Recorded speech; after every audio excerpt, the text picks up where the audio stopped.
আসসালামু আলাইকুম সম্মানিত ভাই ও বন্ধুরা। একটি বাড়ি নির্মাণ করতে, একটি স্বপ্ন পূরণ করতে গিয়ে আমরা মাথার ঘাম পায়ে ফেলতে হয়।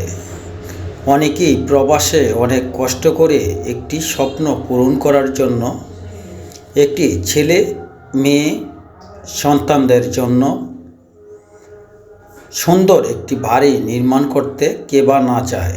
আমরা সবাই চাই একটি সুন্দরভাবে একটি বাড়ি নির্মাণ করার জন্য, কিন্তু সেই বাড়িটি নিয়ে অনেক সময় একটি বাড়ি একেবারেই কমপ্লিট করা সম্ভব হয় না। সেজন্য অনেকেই আমরা চাই যে একটি বিল্ডিং শুধু পিলার করে ছাদের ঢালাই পর্যন্ত কত টাকা খরচ হয়, সেই খরচটি জানার জন্য সবাই আপ্রাণ চেষ্টা করি। কেননা একটি বাড়ি করতে গেলে অনেক টাকার পয়সার খরচ হয়ে যায়। সেই হিসাবটি যদি সঠিকভাবে না হয় তাহলে একটি কাজ ধরা বহুত কষ্টকর হয়ে যায়। কত টাকা লেগে যায়। অনেকেই দেখবেন একটি বাড়িতে যদি খরচ হয়ে যায় 30 লক্ষ টাকা, সে বলে 45 লক্ষ টাকা। এমনও রয়েছে কেউ বা লেগেছে 50 লক্ষ টাকা, সে বলেছে 30 লাখ টাকা লেগেছে। আসলে এই বিষয়গুলো নিয়ে কৌতূহলের শেষ নেই। তো চলুন যে সঠিক খরচটি কত টাকা লাগবে, আপনি নিচ থেকে ফাউন্ডেশন তৈরি করে শুধু পিলার করে ছাদে ঢালাই পর্যন্ত কত টাকা খরচ হবে পার স্কোয়ার ফিটে। তো সেই জন্য আপনার এখানে বিল্ডিংয়ের ফাউন্ডেশন কয়েক প্রকার হয়ে থাকে।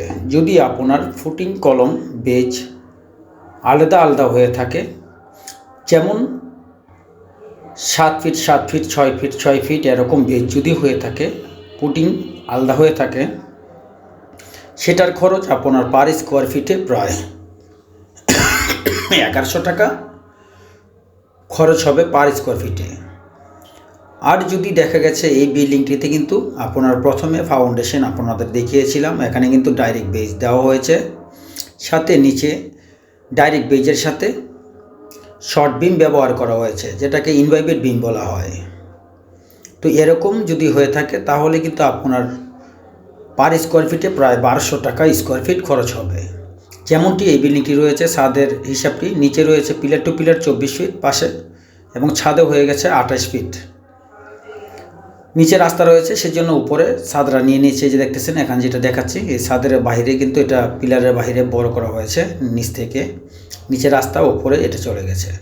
তাহলে কিন্তু এটা 28 ফিট বাই 50 ফিট ধরে নিলাম, রয়েছে 52 ফিট, তো 50 ফিট ধরে নিলাম। তাহলে সেক্ষেত্রে কিন্তু প্রায় 1400 স্কোয়ার ফিট হয়।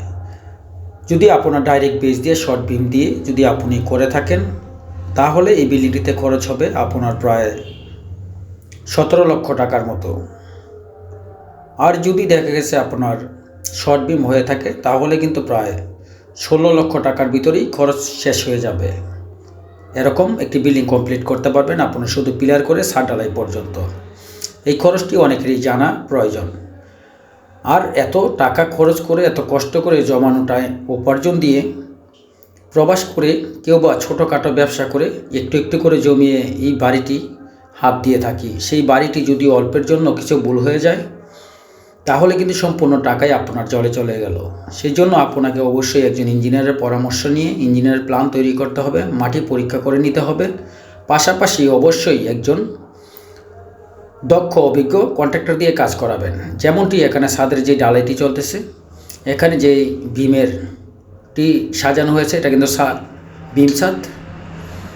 বিমের রডগুলো ক্লিয়ার কাভারিং ঠিক আছে কিনা সেদিকে অবশ্যই আপনাকে খেয়াল রাখতে হবে। পাশাপাশি যে বিমের রডগুলো সেগুলো কলমের ভিতর দিয়ে চলে গেছে কিনা সেগুলো খেয়াল রাখবেন, অবশ্যই দিতে হবে। এটা কিন্তু আমার নাতি, তার নাম সিয়াম, যে ফাহিমা কনস্ট্রাকশন রয়েছে, সে ফাহিমা কনস্ট্রাকশন মানে হচ্ছে ফাহিমার ছেলে। আমার নাতির জন্য অবশ্যই দোয়া করবেন। আর যে বিষয়টি আপনাদের বলতে যাচ্ছি, অবশ্যই এই রডগুলো খেয়াল রাখতে হবে। এবং ছাদের ঢালাইয়ের সময় আপনাকে নিচে যে রড বিছিয়েছেন ছাদের, সেখানে নিচে 1.5 ইঞ্চি ক্লিয়ার রয়েছে কিনা সেদিকে অবশ্যই লক্ষ্য রাখবেন। কারণ এই রডগুলো যদি আপনার লেগে থাকে সিটের সাথে বা 1/2 ইঞ্চি কাভারিং থাকে, সেক্ষেত্রে কিন্তু কিছুদিন পর 30 থেকে 35 বছর পর রুমে শুইতে পারবেন না, থাকতে পারবেন না। আস্তে আস্তে ছাদ থেকে চলতে ডালাই খসে পড়বে, প্লাস্টার খসে পড়বে, বিল্ডিংটিও বেশি দিন টিকসই করবে না। এবং এই সিঁড়িটি ছাদের সময়, ডালাইয়ের সময় অবশ্যই আগে ছাদে ডালাই দিবেন, সিঁড়িটি পরে ডালাই দিবেন। আগে ডালাই দিলে সেটা গোড়া থেকে ফাটল ধরতে পারে। এই বিষয়ে